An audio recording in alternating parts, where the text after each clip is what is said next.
Hey, what's up guys? How you doing?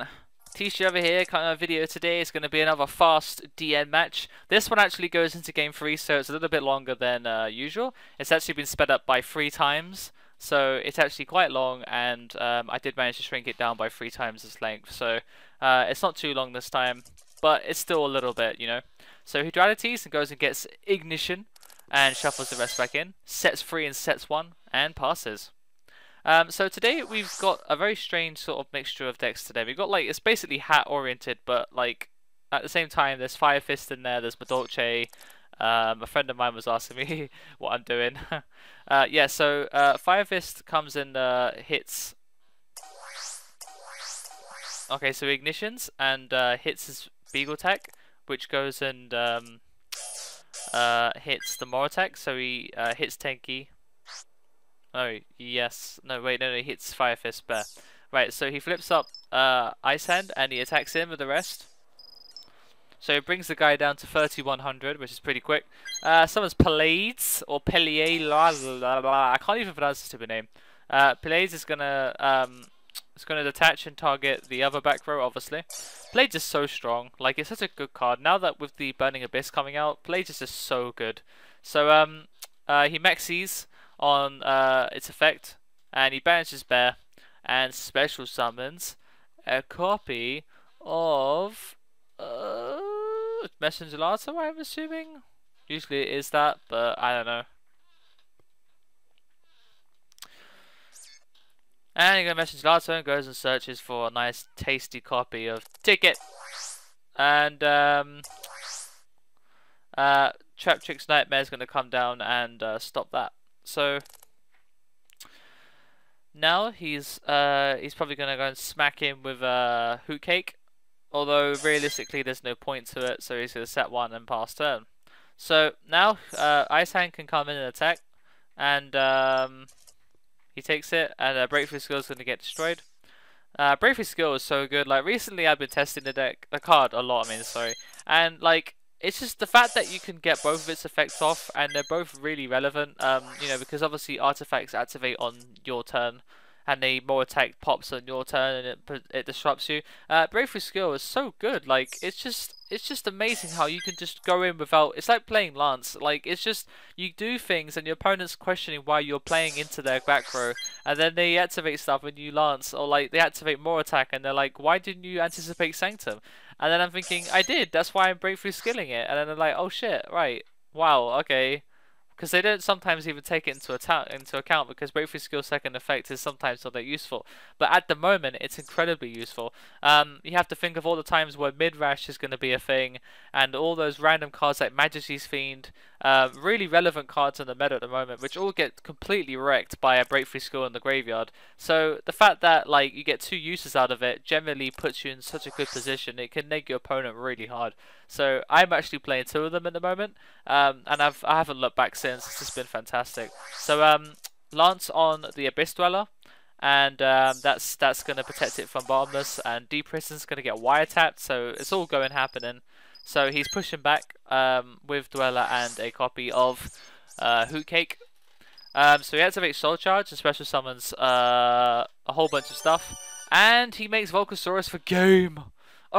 Soul Charge 4 is too strong.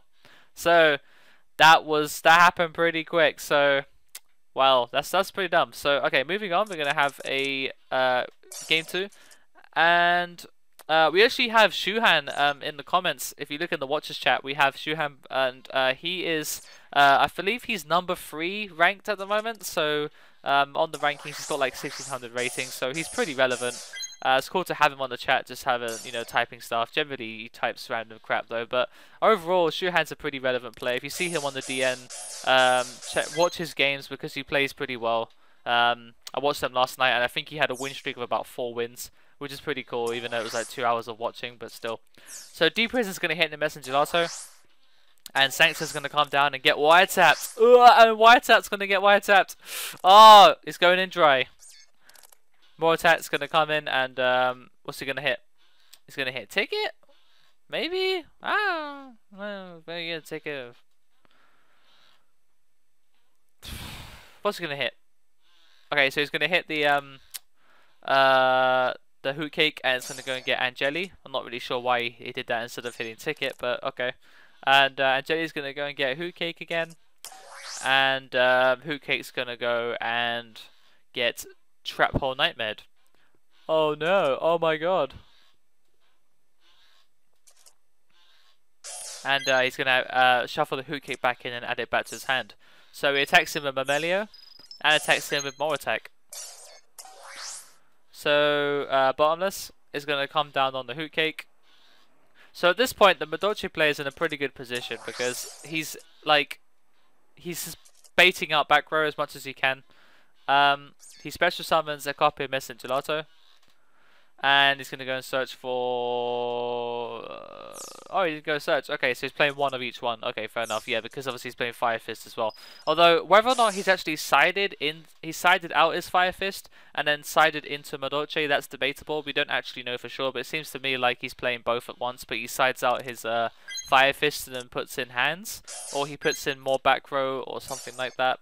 We don't know, so it's kind of interesting how you can smoke screen like that. So I'm going to put smoke screen in the title of the video, but I'm assuming there's some kind of, I don't know, it could be both at the same time, because you can play Madolche and Fire Fist together, but it's just not really that great, you know. It's just for the fact that you can get Hoot Cake's effects off by banishing Bear. Trap Stun's going to come in and negate the Sanctum. Hoot Cake's going to go and special summon the thing, and he's going to go and make Levier. It's going to go and get himself an Angeli, which is going to go and summon Chioro Misu, which is going to go and detach and shuffle stuff back. Cool. So Trapstun is now active this turn, so there's nothing else he can do except special summon things. So he attacks him with everything, brings the guy down to 1100, sets 1, and obviously you can see he's got 4 cards in hand, 3 back row, Dark Hole. Oh! Duality, and he goes straight into game 3. So he Dark Holes and then dualities, and then he reveals nothing relevant because he's about to lose. So when Madolches get going, they do generally amass quite a lot of advantage. I mean, Madolche versus Spellbooks is a very interesting matchup because of the way they both interact with +1s. So they're both trading blows a lot, so it's quite interesting to see. Obviously, when Hoot Cake gets fated, it does affect the deck a lot, but overall, the deck is interesting. I do like Madolches against Spellbooks. It's a good, interesting matchup.